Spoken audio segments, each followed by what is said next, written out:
Recording in progress. 1.4 British वसाहतकालीन भारतीय अर्थव्यवस्था. Okay, तुम्ही बुक मध्ये बघा आणि ऑनलाईन वाल्यांनी पीडीएफ ओपन करा. वसाहतकालीन अर्थव्यवस्थेचे टप्पे. आता भारतामधली जी वसाहतकालीन काळ होता त्याच्यामध्ये अर्थव्यवस्थेचे टप्पे डिफाईन केले आहेत बघा. कुणी केलेत? रजनी पामदत्त. Okay, R P. दत्त यांना असं आपण त्यांना म्हणतो. तर असा प्रश्न विचारतो त्यांच्यानुसार किती टप्पे आहेत आणि कोणते टप्पे आहेत. तर 3 टप्पे आहेत त्यांचे. पहिला त्यांचा टप्पा आहे वाणिज्यवादाचा टप्पा. त्यालाच ते म्हणतात की द मर्चंटलिस्ट फेज. 1757 म्हणजे कधीपासून आहे? प्लासीपासून ते 1813चा चार्टर जो आला तोपर्यंतचा जो काळ आहे त्याला ते म्हणतात की व्यापारवादाचा तत्व. का? तर 13 पर्यंत कंपनीला व्यापार हा एक उद्देश होता. 13 नंतर कंपनीला प्रशासनाचा सुद्धा भार सोसावा लागला होता. तर 57 ते 1813 लक्षात ठेवा, पहिला फेज आहे. दुसरी फेज आहे आपली खुल्या व्यापाराचा टप्पा, फ्री ट्रेड फेज. ब्रिटिशांची मोनोपॉली 13चा चार्टर ऍक्ट पासून हळूहळू आपण कमी करत आलो. ब्रिटिशांची म्हणण्यापेक्षा आपण ईस्ट इंडिया कंपनीची मोनोपॉली म्हणूया. ओके, तर ते 1813च्या चार्टर पासून कमी होत गेली. तर हा आपला दुसरा टप्पा आहे. आणि तिसरा टप्पा आहे आपला 57च्या उठावानंतरचा. सिंपल टप्पे आहेत, लक्षात राहिला. 1800 आणि 3 टप्पे कुठे बसलेत बघा. पहिले 3 टप्पे 57 ते 1757 ते 1857, 100 वर्षांनी त्यांनी 3 टप्पे केलेत. मध्ये फक्त 1813चा एक काळ येतोय. ओके, पहिला टप्पा जो आहे बघा त्याचं एक्सप्लेनेशन आपण बघूया. लेफ्ट साइडला बघा, द मर्चंटलिस्ट फेज किंवा वाणिज्यवादाचा टप्पा 57 ते 1772 सुरुवातीला बघूया. त्याच्यामध्ये पण अनेक टप्पे केलेत. त्यातला पहिला टप्पा आहे 57 ते 72. त्याला म्हणतात वसाहतीच्या लुटीचा कालखंड.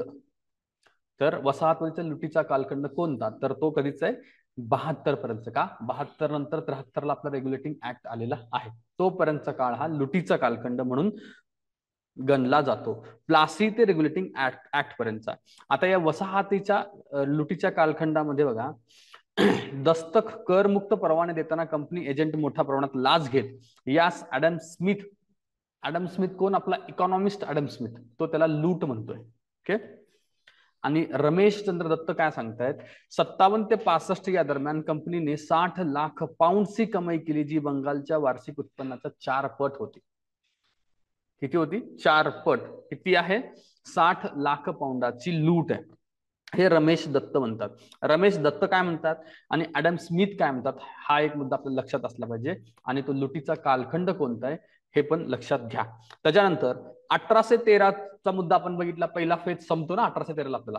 1813ला कंपनीची भारतातील व्यापाराची मक्तेदारी संपुष्टात आलेली आहे. आणि 1833 मध्ये कंपनीची चीन सोबतची व्यापारी मक्तेदारी संपुष्टात आलेली होती. हे दोन्ही पॉईंट तुम्हाला लक्षात असले पाहिजेत. पुढे बघा, प्लासी ते वॉटरलूच्या काळात 50 ते 100 करोड पाऊंड रक्कम कंपनीने भारतातून लुटली असं विल्यम डिग्बी म्हणतो. किती लुटली? 50 ते 100 करोड पाऊंड. ओके, आता लेक्चर झाल्यानंतर इन्फ्लेशन नुसार ते काउंट करून बघा किती होतात. ओके, तुम्हाला गुगल सांगू शकतं ते. पुढे विल्यम डिग्बी कोण आहेत? यांचा संबंध इंडियन नॅशनल काँग्रेसशी येतो. ओके, तर हे लक्षात आलं तुम्हाला बरं पडेल. पुढे काँग्रेसच्या वेळेस आपण अभ्यास करताना हे बघणार आहोतच. पुढे बघा, डी इंडस्ट्रियलायझेशनचा एक मुद्दा बघूया. ओके, पहिला मुद्दा आपण बघितला टप्प्यांचा. अर्थव्यवस्थेचे टप्पे बघितले, आपल्याला 3 टप्पे लक्षात आले. त्याच्यातला लुटीचा टप्पा बघितला, कोणी काय स्टेटमेंट केलं हेही बघितलेलं आहे. आता आपण पुढच्याकडे जाऊया. ते आहे आपलं डिसेंट्रलायझेशन, डी इंडस्ट्रियलायझेशन. सॉरी, काल आपण सहज बोलता बोललो होतो ना, त्यांनी आपली इंडस्ट्री कशी संपुष्टात आणली, तेच हे डी इंडस्ट्रियलायझेशन. इथं जर भारतीय इंडस्ट्री राहिली तर आमचा इंडस्ट्रीची ग्रोथ कशी होणार ही भीती त्यांना नेहमी होती.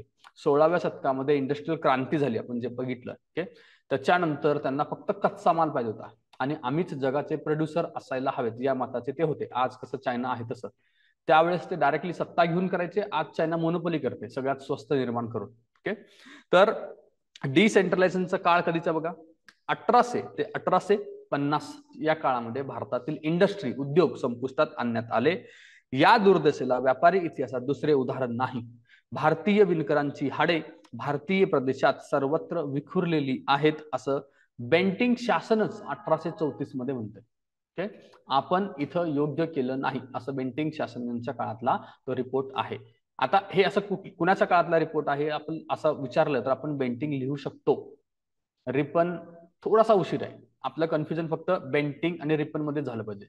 बाकीचे लिटन म्हणा किंवा डफरिन म्हणा हे म्हणणार नाही, तसं ते मान्यच करणार नाहीत, पण याने केले. ओके, तर 1834 आणि बेंटिंग शासनचं लक्षात घ्या. पुढे डी डी बसू हे काय म्हणतात ते बघूया आता. हस्तकलेचा नाश करण्यासाठी इंग्रजांनी वापरलेले मार्ग. कशा प्रकारे भारतातील हस्तकला संपुष्टात आली बघा.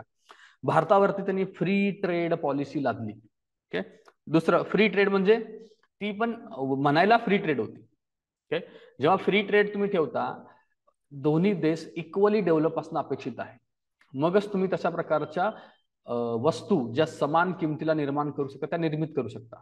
अदरवाइज इनबॅलन्स होतो. डेव्हलप देश एक वस्तू अति स्वस्तात बनवू शकते, कम्पॅरेटिव्हली नॉन डेव्हलप देशाला ते निर्माण करायला जास्त खर्च येतो. ओके, त्यामुळे फ्री ट्रेड हे सुद्धा काही चांगलं उत्तर नाही. ज्यांच्यामध्ये फ्री ट्रेड आहे ते इक्वल लेवलला असणं अपेक्षित आहे, त्यामुळे फ्री ट्रेडला डी डी बसू दोष देतात. पुढे भारतीय मालावरती अधिक आयात कर लावला होता. भारतीय मालावरती आयात तसेच निर्यात करही लावला होता. त्याच्यानंतर भारतातून कच्चा माल निर्यात करणं हे ब्रिटिशांचं धोरणच राहिलं होतं. रेल्वेचा त्यांनी प्रभावी वापर करून कच्चा माल ब्रिटनला पाठवला. परकीय उद्योगांना सोयी सवलती मोठ्या प्रमाणात दिल्या होत्या. व्यापारी प्रदर्शने व मेळावे भरवून त्यांनी आपला व्यापार केला होता. भारतीय कारागिरांना रहस्य सांगण्यास भाग पाडले होते. हस्तकला व्यवसायातील काही रहस्य असतात ते त्यांना सांगण्यास भाग पाडण्यात आलं होतं. ओके, रहस्य असतात ना, तुम्हाला चीनचा रेशीम निर्मितीचं रहस्य दाखवून होतं कित्येक वर्ष. ओके, ते जसं बाहेर पडलं तसं चीनची ती इंडस्ट्री खतम झाली. तसंच आधीच्या काळामध्ये रहस्य गोष्टी असणार आहेत. भारतातलं लोकर असू दे किंवा इतर प्रकारचे कपडे असू दे, त्याचे अतिशय खूप चांगल्या क्वालिटीच्या होत्या. ओके, काश्मीरमध्ये मेंढ्यांच्या लोकरापासून तयार केलेले कापड आहे, त्याला काय म्हणतात, पश्मिना. तर ती खूप मोठी एक कला होती. ते तुम्हाला मटेरियल दिलं तर तुम्ही बनवू शकत नव्हता त्या काळी, त्याला एक ती हस्तकला होती. तर मग ती हस्तकला काढण्यासाठी त्यांनी कुठल्याही थरापर्यंत ते पोहोचले होते. ओके, धनंजय गाडगीळ यांच्या मतानुसार काय काय बघा. धनंजय गाडगीळ यांच्यानुसार भारतीय हस्त उद्योगाच्या ऱ्हासाची कारण काय. पहिलं कारण आहे कारागिरांना मिळणारा राजाश्रय बंद झाला. आधी राजे लोक आश्रय द्यायचे, इंग्रजांचे अनुकरण वाढले, परकीय वस्तूंची मागणी वाढली. इंग्रजांचं अनुकरण वाढलं, त्यांच्यासारखं कपडे घालणे, त्यांच्यासारख्या बूट्स किंवा हॅट्स घालून फिरणं, याच्यामुळे भारतीय कपड्यांचा डिमांड कमी झाला होता. ओके, मग मध्ये नंतर एक माणूस आला, त्या म्हाताऱ्यानं सांगितलं की आपण आपला खादी वापरायला सुरुवात करायची. मग आपण ते फॉलो करायला सुरुवात झालं आणि थोडंसं बरं झालं. ओके, त्याच्यानंतर पुढे आधुनिक यंत्रांचा सामना भारतीयांना करता आला नाही. मशीनवरती निर्माण होणारे कारखाने त्यावेळेस आले होते आणि हातावरती तुम्ही कापड तयार करता तर कंपॅरिझन होऊ शकत नव्हतं. ते एक आहे. ओके,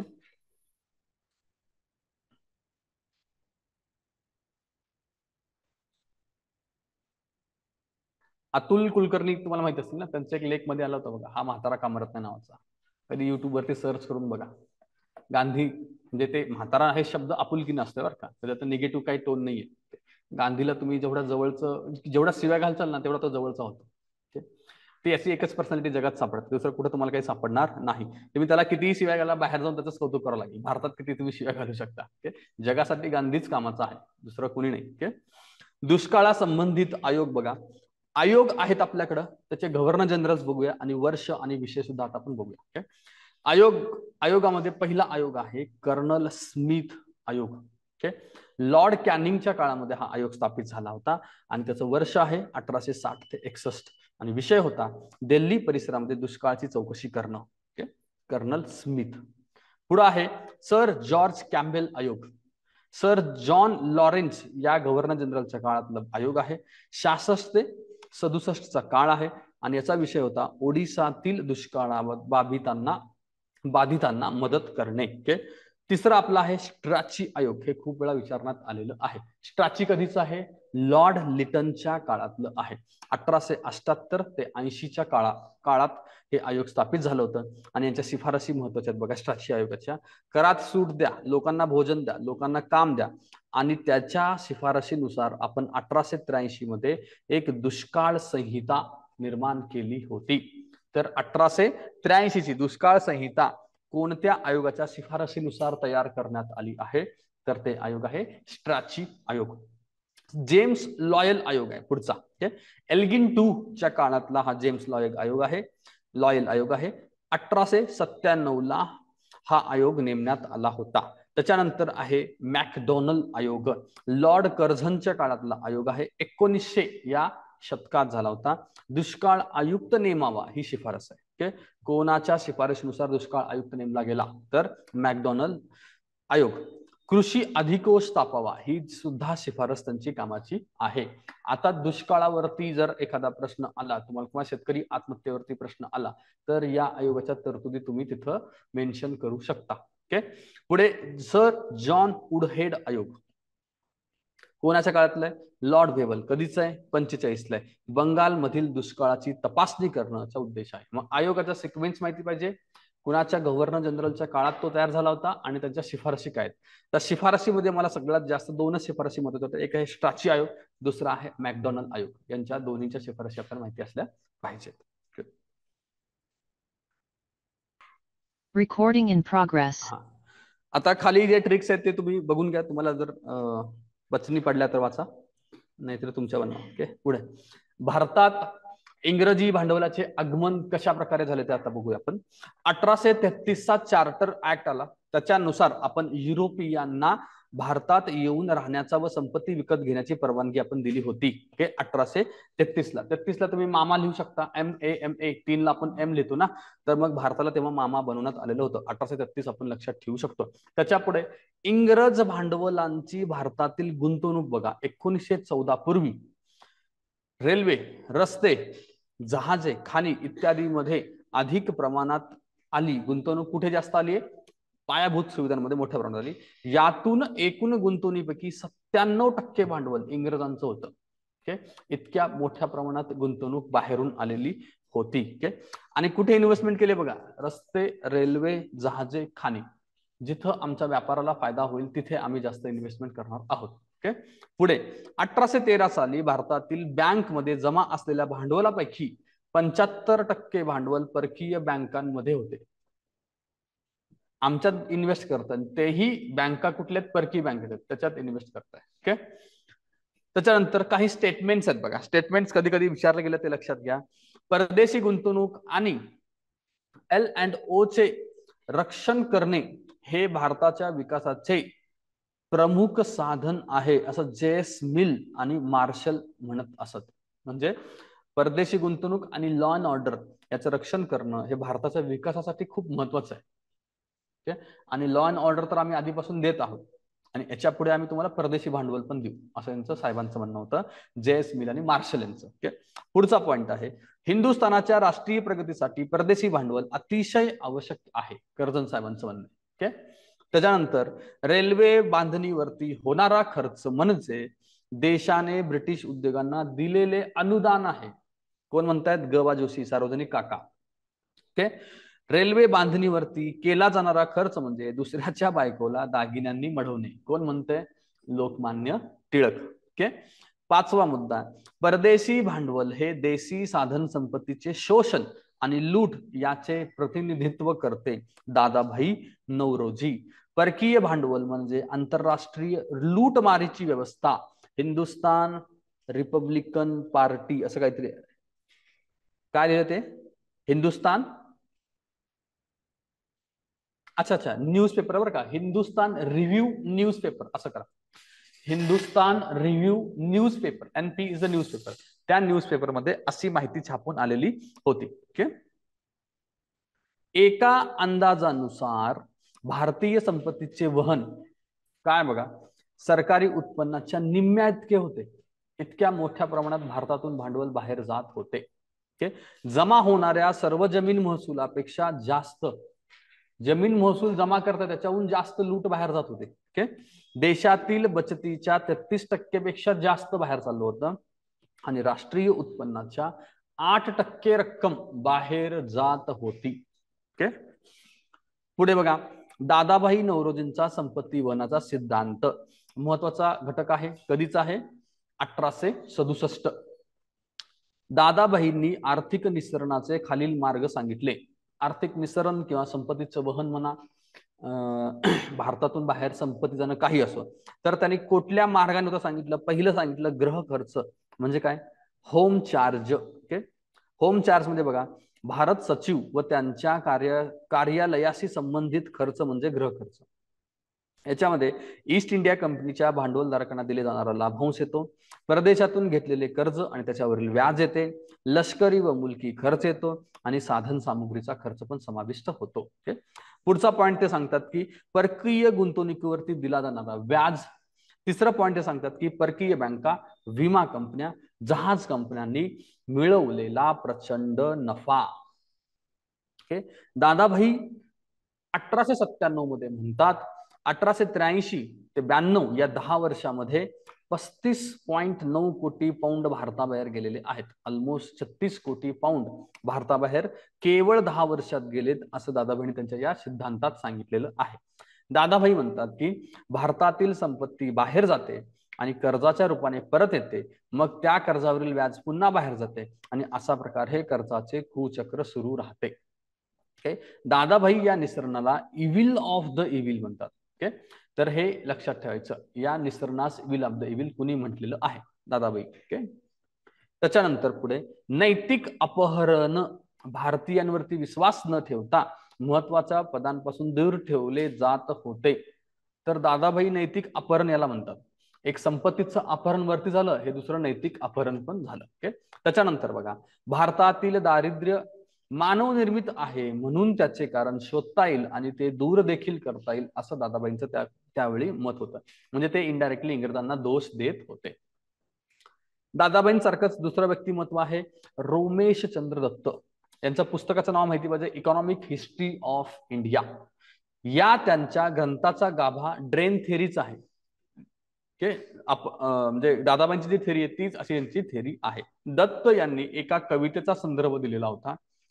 येथे सूर्य भारताकडून पाणी म्हणजे वाफेच्या स्वरूपात घेतो आणि पाऊस मात्र इंग्लंडला देतो. ओके, हे आपण शेतकऱ्यांच्या आत्महत्येमध्ये सुद्धा ऍड करू शकतो. ओके, शेतकऱ्यांच्या शेतावरून पाणी वाफेच्या स्वरूपात घ्यायची आणि उद्योगधंद्यांच्या घरी टाकायची पाणी. ओके, असंच आपल्याकडे होतंय ना. ओके, तुम्ही आत्ता सध्या एक रिपोर्ट आला होता, तुम्ही वाचा, शेतकरी आंदोलनाशी संबंधित रिपोर्ट होता. जे 3 कृषी कायदे होते, त्या 3 कृषी कायदे कुणासाठी बनवलं होतं, त्याचा मागचा उद्देश कुठला होता, नीती आयोगाने तयार केलेली एक गुपित कमिटी कोणती होती, त्याचा उद्देश काय होता, हे सगळं बाहेर आलेलं आहे. आता हळूहळू ते येतंय. इतकं जास्त येणार नाही, ते लगेच दाबलं पण जाईल, पण येतंय. त्याचा उद्देश काय होता, इंडस्ट्रियलायझेशन ऑफ ऍग्रिकल्चर आणि इंडस्ट्रीवाल्यांना जास्त फायदा करून देणं हा उद्देश होता. हरियाणा आणि पंजाबमध्ये ऑलरेडी काही मोठ्या उद्योगपतींनी जागा खरेदी करून ठेवली होती. याच्यावरूनच तर दिसत होतं की या कायद्यांचं काय होणार आहे. ओके, याचा अर्थ असं काही नाही की मी कम्युनिस्ट किंवा समाजवादी आहे. इंडस्ट्रीला माझा अजिबात विरोध नाही. इंडस्ट्री आलीच पाहिजे, त्याशिवाय प्रगती नाही. बट ज्यांच्या जीवावरती आपण इंडस्ट्री निर्माण करतोय त्यांचा फायदा आधी झाला पाहिजे, हा विचार आपण आधी केला पाहिजे. ठीक आहे, एनिवे चला पुढे चला. दत्त, आज भारत गरीब आहे याचे कारण आर्थिक आहे. दत्त काय म्हणतात, आज भारत गरीब आहे याचं कारण आर्थिक आहे. लक्षात आलं का? भारत गरीब आहे, का गरीब आहे, याला खूप साऱ्या थेरीज आहेत. याची एक तरी मानसिकता पण आहे. असं म्हटलं जायचं की भारतीयांना गरीब राहायला आवडतं किंवा भारतीयांची मानसिकता तशी आहे. ओके, इव्हन आज सुद्धा जर मराठवाडा का गरीब आहे असा प्रश्न विचारला गेला तर आपल्या संतांना पण दोष दिला जातो. ओके, ठेविली तेसे अनंत चित्ते राहावे, हे ते तुम्हाला आर्थिक बाबतीत सांगत नाही येते. ते म्हणतात की तुम्ही पैसा कमवा किंवा पुढे जा, पण जे आहे ते ऍक्सेप्ट करून त्या मुवमेंटला राहा. या म्हणी, त्या अभंगाचा किंवा त्या म्हणीचा अर्थ तसा आहे. ओके, पण आपण दोष तिकडे देतोय. असं कुठलाच संत कधीच म्हणला नाही की तुम्ही जास्त पैसे कमवू नका किंवा पुढे. एक तरी मला भारतीय देवता सांगा की ज्याचे तुम्हाला असं फकीर सारखे दिसते. आपले सगळे देवता सोन्याने मडवलेले असतात. ते म्हणजे उलट आहे, जिथं अध्यात्म शांतता आहे तिथं पैसा जास्त आहे ना. आपण पाहिलं विष्णूची पाय चेपणारी कोण आहे, लक्ष्मी दाखवते ना आपण. तिथं स्त्रीवाद घेऊ नका फक्त, उलट्या अँगलने पण घेता येतं. पण तो मुद्दा आहे, त्याच्या मागं मानसिक कारण अजिबात नाही. कुठल्याच व्यक्तीला गरीब राहायचं नसतं, प्रत्येकाला प्रगती करायची असते. त्यामुळं दत्त म्हणतात की भारत गरीब याचं कारण आर्थिक आहे आणि आर्थिक कारणामध्ये सरकारनं इन्व्हॉल्व्ह होणं गरजेचं आहे, तिथं ब्रिटिश होत नाहीत असं त्यांना तो तक्रार करायची होती. मग जर काय याचा अर्थ नाही काय म्हणायचं, तुम्ही इन्व्हेस्ट करणं गरजेचं आहे. ओके, अंतरून पाहून पाय, अच्छा, अंतरून पाहून पाय पसरावे. ओके, तर ती अशा काही आपल्याकडे म्हणी पण आहेत ना. ओके, तर आपण अंतरूनच बदलायला पाहिजे, ही सुद्धा म्हण आता आली पाहिजे ना. जर आपलं पाय जर जास्त होत असेल तर अंतरून बदलायला काही हरकत नाही आपल्याला. तर या गोष्टी म्हणजे रमेशचंद्र दत्तांचं मला सांगायचं ते त्यांना म्हणणं असं आहे की भारतीयांना दोष देऊ नका, त्यांच्या मानसिकतेवरती दोष देऊ नका. कारण आर्थिक आहे, तुम्ही इन्व्हेस्टमेंट करायला सुरुवात करा आणि योग्य ठिकाणी पैसा इन्व्हेस्ट करा, भारतीय श्रीमंत होऊ शकतात. ओके, हे वाक्य लक्षात ठेवा. फक्त दत्त आणि दादाबाई यांच्या स्टेटमेंटमध्ये गफलत करू नका. दोघांचे वेगवेगळे स्टेटमेंट आहेत ते आपल्याला माहिती असले पाहिजेत. पुढे काही आर्थिक विचारवंत आपण बघूया. आपले पुढचे विचारवंत आहेत गोपाळ कृष्ण गोखले. आर्थिक शिक्षणाचे धडे त्यांनी कुणाकडून घेतले? आर्थिक करा त्याला फक्त.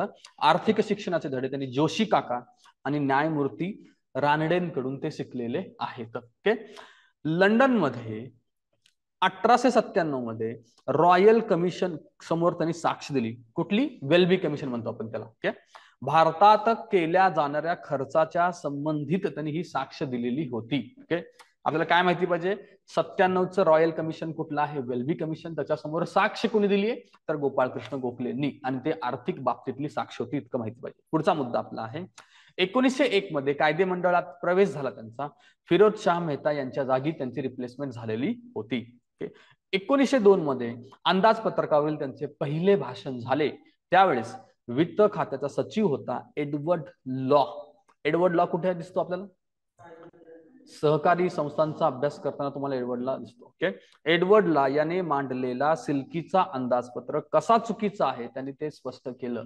त्या काळी ब्रिटिशांनी मांडलेल्या थेरीजला विरोध करून त्यांना चूक प्रूव्ह करणं खूप मोठी गोष्ट होती. करता येत नव्हतं अशातली गोष्ट नाही, पण ते सुद्धा पार्लमेंटमध्ये सांगणं ही खूप मोठी गोष्ट असल्यामुळे आपण याचा अभ्यास करतोय. ते 1902 लक्षात घ्या. पुढं रामकृष्ण विश्वनाथ ही एक व्यक्ती आहे. भांडवलशाही युगाचा अग्रदूत अशी ओळख आहे त्यांची. महाराष्ट्रात आर्थिक राष्ट्रवादाचा पाया कोणी घातला असा प्रश्न आला की रामकृष्ण विश्वनाथांचं नाव दिलं पाहिजे आपण. त्यांचा ग्रंथ आहे हिंदुस्थानची प्राचीन व सांप्रत स्थिती व पुढे काय होणार. 1843 ला, खूप जुन्या काळात हा ग्रंथ आलेला आहे. यांच्यावरती ऍडम स्मिथच्या वेल्थ ऑफ नेशनचा प्रभाव होता. पुढचा पॉइंट लोकहितवादी गोपाळ हरी देशमुख. ओके, यांचा ग्रंथ आहे लक्ष्मी ज्ञान. क्लिफ्ट यांच्या ग्रंथावरती आधारित हे लोकहितवाद्यांनी लक्ष्मी ज्ञान. आता लोकहितवादी आपल्या सिलेबसमध्ये आहेत समाज सुधारकांच्या अँगलनं, तर आपल्याला हे माहिती पाहिजे. त्यांचं कुठलं पुस्तक आहे? लक्ष्मी ज्ञान. ब्रिटिश करत असलेले आर्थिक शोषण म्हणजे सत्ताधारी आणि अनुत्पादक वर्गाने केलेले शोषक आहे. म्हणजे ते सत्ताधाऱ्यांना आणि अनुत्पादक वर्गाला दोष देतात. ओके, म्हणजे कोण? जे उच्चवर्णीय अभिजन वर्ग किंवा ब्रिटिश सरकारमधले जे लोक आहेत त्यांना ते म्हणतात की तुम्ही अनुत्पादक आहात. ओके, आणि यांच्यावरती क्लिफ्टच्या कुठल्या ग्रंथ? क्लिफ्ट यांच्या ग्रंथाचा म्हणजे नाव न दिलं, फक्त क्लिफ्ट लक्षात ठेवा. ओके, त्याच्यानंतर आहेत कृष्णा शास्त्री चिपळूणकर. कोण आहेत हे? विष्णू शास्त्री चिपळूणकरांचे वडील. ओके, यांचा ग्रंथ काय बघा? अर्थशास्त्र परिभाषा. अर्थशास्त्र हा शब्द मराठीत त्यांनी रुजवला असं म्हटलं जातं. कृष्णा शास्त्री चिपळूणकर. ओके, तर आपला पुढचा पॉइंट आहे आधुनिक उद्योगधंद्यांचा उदय. औद्योगिकरण म्हणजे संस्कृतीची एक उच्च दर्जाची व श्रेष्ठ प्रकारची अवस्था आहे असं गणेश जोशी म्हणजे आपले सार्वजनिक काका म्हणतात. शाळा व महाविद्यालयांपेक्षा कारखानेच राष्ट्रीय कार्याला नवजीवन देऊ शकतात असं न्यायमूर्ती रानडे म्हणतात. ओके, शाळांपेक्षाही जास्त महत्व रानडे कारखान्यांना देत आहेत. ओके, त्याच्यानंतर उद्योग प्रशासनाबाबतीतला इतिहास बघूया. 1905 मध्ये व्यापार व उद्योग खात्याची आपल्याकडे स्थापना झाली आहे. याआधी तो बांधकाम विभागाचा एक भाग होता. म्हणजे व्यापार आणि उद्योग खातं कधी स्थापन झालं? 1905. ओके, कर्जन होते का तेव्हा? तर म्हणजे कुणाच्या काळात झालं असा प्रश्न आला तरी आपण सांगता आलं पाहिजे. 1921 ला बघा 2 वेगळे खाते केले आपण, एक उद्योग खातं आणि व्यापार खातं. 1905 आणि 21 हे 2 लक्षात घ्या. आता पुढे आहे कापड उद्योग. एक एक महत्वाचे त्या काळचे उद्योग बघूया आता आपण. कापड उद्योग सुरुवातीला बघू. कापड गिरण्या. भारतातील पहिली कापड गिरणी कुठे आहे? कलकत्त्याला 1818. कुठे होती ती? ठिकाण माहितीये का? रिश्रा. ओके, रिश्रा कुठली? हा ताग गिरणी रिश्रा आहे. बरोबर बरोबर. कापड गिरणी कोलकात्याला आहे 1818. एक लक्षात ठेवा. पुढे भारतातील भारतीय मालकीची पहिली गिरणी नानाभाई कावसजी डावर. कधीच आहे? 1851. नाव काय होतं? Bombay spinning and weaving mill, okay, हे लक्षात घ्या. त्याच्यानंतर बघा 1880 मध्ये भारतात 50 गिरण्या होत्या आणि ते 5 मध्ये म्हणजे जवळपास किती 25 वर्षामध्ये 260 गिरण्या झाल्या होत्या. ओके, आणि 2 लाख कामगार त्याच्यात काम करत होते. 1907 पासून गिरण्या विजेवरती चालू होऊ लागल्या. 1907 पासून. ओके, विजेवरच्या गिरण्या कधी आल्या? 7 पासून, हे लक्षात घ्या. पुढचा मुद्दा बघा, 1928 मध्ये आपण उत्पादन कर रद्द केले. जपानशी स्पर्धा करता यावी याचा उद्देश असा होता. गिरणी मालकांनी त्याची मागणी केली होती. उत्पादन कर 28 ला रद्द झाला होता. 1930 ला cotton textile industrial protection act लक्षात घ्या. Cotton textile industry protection act. दुसऱ्या महायुद्धाच्या दरम्यान देशातील कापड गिरण्यांना ऊर्जिता अवस्था मिळाली. ओके, 45 मध्ये मोर दॅन 400 गिरण्या होत्या. गिरण्यांची संख्या त्या काळात वाढली होती. आणि 1943 मध्ये टेक्सटाईल कंट्रोल बोर्डची स्थापना झालेली आहे. ओके, त्याच्या पुढे आपण ज्यूट कडे जाऊया. हा, रिसरा ज्यूट मध्ये येतं. ज्यूट किंवा ताग. देशातील पहिली ताग गिरणी आहे 54 ला. 1854 आहे ना? बरं, ते तुम्ही कन्फर्म करा कुठं आहे. आता माझ्या रेफरन्स नुसार ते 54 ला आहे. जुलै 54 असं काहीतरी आहे. ओके, रिसराला आहे.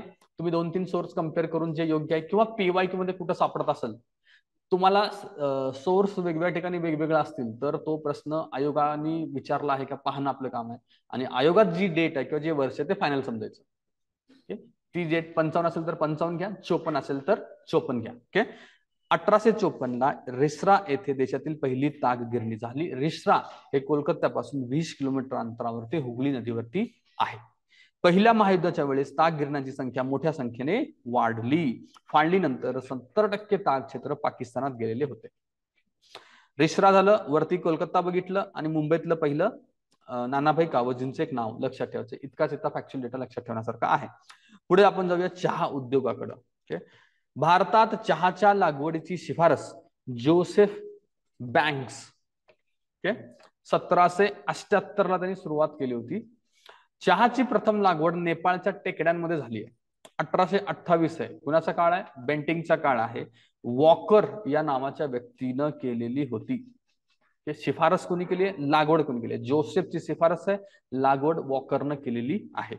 आसाम टी कंपनी 1840 आहे, पहिली T company. Okay, second T company आहे जोरहाट कंपनी 1859. ते आसाम टी आणि जोरहाट कंपनी हे 2 नावं लक्षात घ्या फक्त. इंडिया टी असोसिएशन 1881 आणि India T planters association 1918. Okay, हे खूपच जास्त डेप्थ मध्ये फॅक्च्युअल डेटा विचारला तर आपल्या कामाचा आहे. पुढे आपण जाऊया. पोलाद उद्योग 1830 मध्ये पोतोनोहो द आर्काट जिल्ह्यामधलं, दक्षिण आर्काट जिल्ह्यातलं पोतोनोह येथे JM टीथ यांनी फर्स्ट कारखाना काढला. पोलादाचा पहिला कारखाना. हा पुढे पोर्तोनोहा स्टील आणि आयर्न कंपनीने विकत घेतला. ओके, असा एक प्रश्न आपला बघा. स्टील कंपन्यांचा जोड्या लावायला प्रश्न होता आपला. ओके, याच्यामध्ये याच्यातल्या 2-3 गोष्टी तुमच्या लक्षात राहिल्या तर तो प्रश्न सुटू शकला असता. ओके, 12 कार आयर्न वर्क्स कुठे आहे? कुल्टी या ठिकाणी होता. आणि कधीचा आहे? 1875चा आहे. नंतर याचं नाव काय झालंय? बेंगॉल आयर्न कंपनीनं त्याला ओव्हरटेक केल्यामुळे त्याचं नाव ते झालेलं होतं. पुढे बघूया. मेटल अँड स्टील फॅक्टरी 92 मध्ये, 1892 मध्ये कोशीपूरला होती. ती नंतर इशापूरला शिफ्ट झालेली होती. Tata iron and steel company, त्याला आपण टिस्को म्हणतो, ती 1907 ची आहे. हा सुद्धा प्रश्न विचारून झालेला आहे. कुठे? साक या ठिकाणी. आता त्याचं नाव काय? जमशेदपूर नाव आहे. ओके, आधी त्याचं नाव साक होतं. ओके, पुढे Indian iron and steel company, IISCO म्हणतो ना आपण, आताची ती इस्को, 1918 ला. आणि ती कुठे आहे? बर्नपूर. बर्नपूर कुठं आहे? आसनसोलच्या जवळ आहे. ओके, त्याच्यानंतर आपण म्हैसूर आयर्न अँड स्टील कंपनीचं बघूया. भद्रावती या ठिकाणी 1918 ला स्थापन झाले आणि त्या कंपनीचं नाव आज विश्वेश्वरय्यांच्या नावाने दिलेलं आहे. पुढचा आहे आपला साखर उद्योग. भारताचा पहिला साखर कारखाना कुठे आहे? हुगळीला. 1784, खूप जुनं आहे. ओके, 1784 लक्षात घ्या. त्याच्यानंतर कागद उद्योगाकडे या. भारतातील फर्स्ट कागद गिरणी कुठे आहे? सेरामपूर.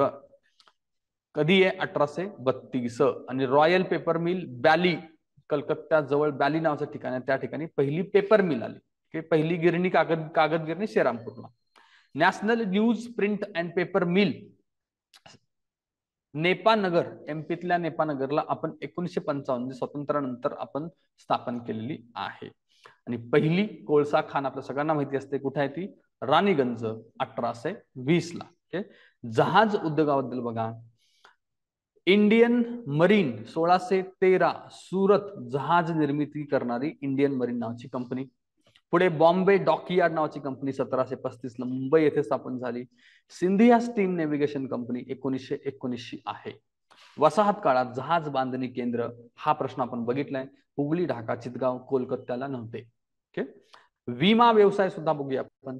Bombay mutual 1870, oriental government life insurance 1874, western India company 1913, विमा महर्षी अण्णासाहेब चिरमुले, दादासाहेब करंदरे इत्यादींनी मिळून वेस्टर्न इंडिया कंपनी स्थापन केली होती.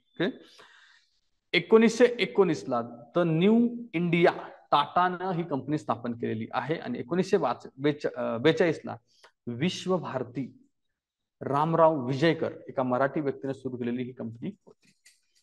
पुढे आपण बघूया औषध उद्योगाबाबत. महाराष्ट्रातील पहिला कारखाना औषधांचा कुठे? पनवेलला. ओके. श्री पुराणिक यांनी ती सुरू केली होती. धातू पापेश्वर सर्वात जुना औषध कारखाना आहे. धूत पापेश्वर सगळ्यात जुना कारखाना आहे. आणि आयुर्वेद रसशाळा ही पुण्यात आहे, जी 1923. मला वाटलं अजूनही ती रसशाळा चालू आहे. ओके. आयुर्वेद रसशाळा आणि धूत पापेश्वर ही दोन नावं लक्षात घ्या. आणि औद्योगिक आयोग आहे तो 1916चा आहे. आता खाली जे आपण इंडस्ट्रीच्या बाबतीतले मुद्दे बघितले ते इतके काही मला गरजेचे वाटत नाहीत. जस्ट वाचून घ्या आणि सगळं झाल्यानंतर त्याच्यातल्या गोष्टी लक्षात ठेवण्याचा प्रयत्न करा. ओके. यानंतर आपण याच्यावरचे PYQ बघूया.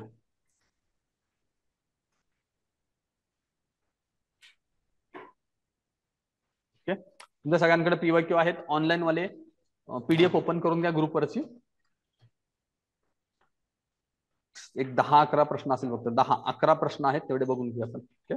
चलो बघा, ब्रिटिश सरकारने जमीन महसूल पद्धतीत कोणते बदल केले? पहिला प्रश्न आहे. जमीन महसूल पद्धती आपण बघितलेली आहे.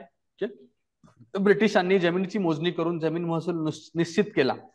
हा बदल आपण म्हणू शकतो का? येस, म्हणू शकतो. पुढे ब्रिटिशांनी शेतकऱ्यांना जमीन महसूल रोखीने भरणे सक्तीचे केले. ओके. रोखीने भरले का त्यांनी? सुरू केलं ना? येस, भरायला त्यांनी सुरुवात केलेली होती. वेळेत जमीन महसूल न भरणाऱ्या शेतकऱ्यांच्या जमिनी ताब्यात घेण्याचा त्यांनी कायदा केला होता का? केला होता. ओके. सर्व शेतकऱ्यांची जमीन महसूल वेळेत भरणे आवश्यक केले होते. सगळे वाक्य मला बरोबर वाटतात आणि माझं उत्तर असायला पाहिजे वरीलपैकी. Recording in progress. पुढे चला. पुढे बघा, कायमधारा, महालवारी, मालगुजारी आणि रयतवारी हे आपल्याला तोंडपाठ आहे. कायमधारा मी कुठे जोडलं पाहिजे? बंगाल, बिहार, बनारस. ओके. तर 1 ला 2 एकाच ठिकाणी 4 आपलं उत्तर असलं पाहिजे. महालवारी कुठे बघून घ्या? पंजाब, आग्रा आणि अवध आहे. ओके. मालगुजारी बघून घ्या कुठं आहे? मालगुजारी आहे सेंट्रल प्रोव्हिन्सेस. बाकी माहित असतं आपल्याला, मालगुजारी माहिती नसतं ते एक लक्षात घ्या. आणि रयतवारी कुठं आहे? मुंबई आणि मद्रासला. ओके. पुढचा प्रश्न जोडायला मध्ये बघा, वॉरन हेस्टिंज कुठं आला पाहिजे आपल्याला?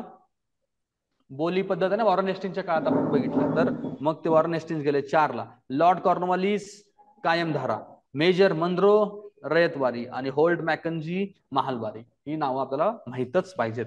पुढं चौथा प्रश्न, ब्रिटिश सत्तेने कायमधारा पद्धती भारताच्या इतर प्रदेशात वाढवली नाही, याची कारण त्यांनी विचारलेली आहेत. कायमधारा पद्धतीत वसाहतकालीन सत्तेला वाढलेल्या उत्पन्नानुसार आपला हिस्सा वाढवता येत नसे. बरोबर आहे का पॉईंट हा? कायमधारा नावातच कळतं की त्यांचा हिस्सा वाढवता येत नव्हता, त्यामुळे पहिलं कारण योग्य असू शकतं, कारण त्यात त्यांचं नुकसान होत होतं ना. ओके. ब्रिटिश अधिकारी डेव्हिड रेकॉर्ड यांच्या विचारांनी प्रभावित होते आणि त्यांचा तो विचार अंमलात आणायचे होते. दुसरं स्टेटमेंट, डेव्हिड रेकॉर्ड यांच्या विचारांनी प्रभावित होते की नाही या गोष्टीचा विचार करण्याची गरज नाही. त्या ठिकाणी ॲडम स्मिथ जरी आला असता तरी मी याला बरोबरच म्हटलं असतं. ओके. त्यामुळे दुसरं स्टेटमेंट बरोबर आहे. तिसरं स्टेटमेंट आहे, कायमधारा पद्धतीत अनेक कमतरता होत्या, म्हणूनच त्यांना ते एक्सटेंड करायचं नव्हतं ना, कारण विचारलंय. त्यामुळं क सुद्धा योग्य आहे. उत्तर आहे अ व क. ओके. डेव्हिड रेकॉर्ड यांचाच विचाराने ते प्रभावित होते. मी मगाशी ॲडम स्मिथ का सांगितलं? कारण इतक्या डेप्थ मध्ये आपल्याला जायची गरज नाही म्हणून सांगितलं. ओके, भले तिथं आपल्याला त्यांनी ॲडम स्मिथ टाकून चुकवलं तर असा एका दुसरा प्रश्न चुकू दे, पण इतक्या फॅक्च्युअल डेटामध्ये जाऊ नका. पण आता हा प्रश्न आलाय तर ह्याच्याबद्दल सगळा डेटा माहिती असला पाहिजे. कायमधाराच्या मागचा विचार कोणाचा आहे, तर डेव्हिड रिकार्डो हे आपल्याला सांगता आलं पाहिजे. ओके, पुढे 5वा प्रश्न बघा. ब्रिटिशांनी भारतीय शेतकऱ्यांवरती नगदी पिकांचे उत्पादन घेण्याची सक्ती करण्याचा प्रयत्न का केला? नगदी पिके, तर खाली बघा. भारतीय लोकांना आर्थिक फायदा व्हावा असं ते विचार करतील का कधी? पहिलं स्टेटमेंट चुकीचं. दुसरा, भारतीय प्रगतीत हातभार लागावा, त्यांना प्रगतीचं काही पडलं होतं का? नाही. ब्रिटिशांना याद्वारे प्रचंड नफा होणार होता, ऑफकोर्स आहे. तर उत्तर क्रमांक आपलं 3 आहे. शेतकऱ्यांना फार नफा मिळणार होता वगैरे असं काही नाही. पुढे 6वा प्रश्न. ब्रिटिशांच्या अर्थनीतीमुळे शेतीवरील ताण कसा वाढला? हे एक बघा. भारतीय कुटीर उद्योगातून लक्षावधी कारागीर बेकार झाले. याच्याने ताण वाढू शकतो का? कारागीर बेकार झाला तर काय करणार आहे? शेती, मग शेतकऱ्यांची संख्या वाढणार आहे. त्यामुळे पहिला पॉईंट मला योग्य वाटतो. पुढे, शेतीतून आवश्यक तेवढे उत्पादन होत नव्हते. हे याच्यामुळं ताण वाढलाय ना. ताण वाढण्याची कारण पाहिजेत, हे परिणाम आहे. उत्पादन होत नव्हते वगैरे ठीक आहे, याचा ताण वाढण्याची काही संबंध नसला पाहिजे. पुढचं स्टेटमेंट बघा.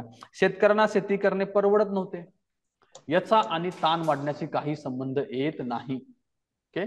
चौथं, शेतकऱ्यांना आपल्या कुटुंबाचे पालन पोषण करणे अशक्य झाले होते. हे सगळे ते ताण वाढण्याचा परिणाम आहेत. खालचे स्टेटमेंट बघा. ताण का वाढला याचं कारण एवढंच असणार आहे की शेती करणाऱ्यांची संख्या वाढली. आणि शेती करण्याच्या संख्या वाढली आणि खालचे ब क ड याचा संबंध येत नाही. खालचे तिन्ही स्टेटमेंट परिणामांमध्ये येऊ शकतात. त्यामुळे खालचे आपल्याला इलिमिनेट करतात आणि आपल्याला उत्तरापर्यंत पोहोचता येतं अ फक्त. इथं फक्त रिझनिंग आहे, जे आपण सीसॅटला सॉल्व्ह करतो ना, तसं आपल्याला हा प्रश्न सॉल्व्ह करायचा होता. ओके. त्याच्या पुढे, भारतीय अर्थतज्ञ रोमेश दत्त यांनी लॉर्ड कर्झनला एक अनावृत्त पत्र लिहून शेतकऱ्यांच्या आर्थिक हालाकीची पुढीलपैकी कोणती कारणं दिली? कोण आहेत? रोमेश दत्त. आता या प्रश्नातून मी काय लक्षात घेणार आहे? लॉर्ड कर्झन आणि रोमेश दत्त. प्रश्न नेक्स्ट टाइम असा येऊ शकतो की ही कारणं खालीलपैकी रोमेश दत्त यांनी कुणाला दिली किंवा लॉर्ड कर्झनना कुणी दिली? दोन्ही प्रकारे आपण तयार राहिलं पाहिजे. कारण काय आहेत बघा. अवास्तव जमीन महसूल, दुसरा आहे दुष्काळ, तिसरा आहे कालव्यांकडे सरकारचे दुर्लक्ष, विविध कर. आता याच्यामध्ये मी उत्तर काय लिहिणं अपेक्षित आहे?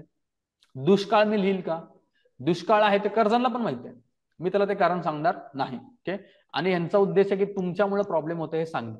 त्याच्यामुळे मी ब ला इलिमिनेट करतो. माझा ऑप्शन क्रमांक 2 आणि 4 इलिमिनेट होतात. आता माझ्याकडे राहिले अ आणि ड. ओके. अवास्तव जमीन महसूल आणि विविध कर हे दोन्ही सेमच आहेत ना, पण मी आता बोलतोय कशाबद्दल? शेतकऱ्यांच्या आर्थिक हालाकीबद्दल. तर दोन्हीपैकी मला एक निवडायचं आहे, कारण तसा मला खाली ऑप्शन दिलेला नाही. त्यामुळे मी काय निवडणार आहे? अवास्तव जमीन महसूल निवडेन आणि विविध कर एलिमिनेट करेन. अशा प्रकारे मी अ आणि क पर्यंत येऊन पोहोचत आहे आणि माझं उत्तर आहे क आणि अ बरोबर. आलं लक्षात कसं आपण पोहोचलोय ते? ओके. पुढे जाऊया 8व्या प्रश्नाकडे बघा. पुढीलपैकी कोणते मुद्दे ब्रिटिश राजवटीच्या भारतीय आर्थिक जीवनावरती झालेला प्रभाव दर्शवतात? ओके. एक, शेतीचे व्यापारीकरण. दुसरं, जमीन विक्री योग्य वस्तू बनली. तिसरं, नगदी पिकांचा तुटवडा. ब्रिटिश काळात नगदी पिकांचा तुटवडा होता का? उलट त्यांनी नगदी पिके घ्यायला फोर्स केला होता. त्याच्यामुळं 3 नंबरचं क स्टेटमेंट आउट होतं आणि आपलं उत्तर काय आलं पाहिजे? अ, ब आणि ड. ओके. 9वा प्रश्न बघा. आता हा प्रश्न बघून घ्या. मुंबई प्रांताचे 4 विभाग होते, त्या प्रत्येकावरती एक महसूल कमिशनर होता. ते 4 विभाग कोणते? ऑप्शन क्रमांक 1 सिंध, उत्तर, मध्य, दक्षिण. ऑप्शन क्रमांक 2 सिंध, पश्चिम, मध्य आणि पूर्व. ऑप्शन क्रमांक 3 सिंध, उत्तर, पश्चिम, दक्षिण. आणि चौथा आहे सिंध, उत्तर, पूर्व आणि समोर अजून एक काहीतरी असेल. एक नाव आहे जिथे ते इथे मिसिंग झालं आपलं. आता हा प्रश्न सॉल्व्ह करत असताना तुम्ही कसं सॉल्व्ह करणं अपेक्षित आहे? तुम्ही काय विचार करताल? तुमच्या समोर मॅप आला पाहिजे. त्या काळच्या मुंबई प्रांताचा मॅप कसा होता? कसा होता? वरून खालीपर्यंत होता. त्याची व्हर्टिकल लेंथ जास्त होती, हॉरिझॉन्टल लेंथ कमी होती. ठीक आहे. मग हॉरिझॉन्टल लेंथ कमी असेल तर पूर्व आणि पश्चिम असे भाग पडणार नाहीत. त्यामुळे पूर्व पश्चिम कुठं कुठं आहे ते मी इलिमिनेट करतो. ऑप्शन क्रमांक 2 ला मी इलिमिनेट केलं, पूर्व पश्चिम. ते आणि मला वाटतं कदाचित चौथ्यामध्ये सुद्धा पूर्व नंतर पश्चिम असेल, ते सुद्धा इथं इलिमिनेट होते. माझ्याकडे राहता आता सिंध उत्तर मध्य दक्षिण आणि खाली आहे बघा सिंध उत्तर पश्चिम दक्षिण. मग मी काय घेतलं पाहिजे? उत्तर आहे, खाली मध्य असला पाहिजे, त्याच्या खाली दक्षिण असला पाहिजे, उभा भाग आपण विचार केला तर. आणि उत्तरला आणि मध्यला चिटकून इकडचा सिंध भाग. तुमच्या समोर मॅप आला की तुम्ही लॉजिकली ऑप्शन क्रमांक 1 पर्यंत पोहोचू शकता. की पूर्व आणि पश्चिम भाग नव्हते, आता इतकं लक्षात घ्या, 4 भाग होते, सिंध उत्तर मध्य आणि दक्षिण. पुढचा, एल्फिन्स्टनने सुरू केलेली जमीन महसूल निश्चिती पद्धत म्हणजे यांचा समन्वय होय. आता हा प्रश्न आपण डिस्कस केला बघा, एल्फिन्स्टननी कुठली जमीन महसूल पद्धती निश्चित केली होती आणि ते कोणत्या गोष्टीचा कॉम्बिनेशन होतं. तर ऑप्शन वाचा, मक्ता. मक्ता अशी पद्धत कुठे वाचली आपण? आपल्या रेफरन्स मध्ये आता कुठं मक्ता आलं होतं का? नाही. तर मक्तावाले मी एलिमेंट करू का? 1 आणि 4. आता ऑप्शन राहिला माझ्याकडे 2 आणि 3. 2 काय म्हणतो? रयतवारी, महालवारी, मौजेवारी. 3 काय म्हणतो? मौजेवारी, कायमधारा आणि रयतवारी. आता 2 आणि 3 मध्ये आपल्याला निवडायचं होतं, त्यावेळेस 2, 3 मध्ये आपण 3 निवडतो, यानुसार आपण 3 लिहायला पाहिजे ना. आता लक्षात घ्या, मौजेवारी, कायमधारा आणि रयतवारी त्याचं उत्तर आहे. ओके.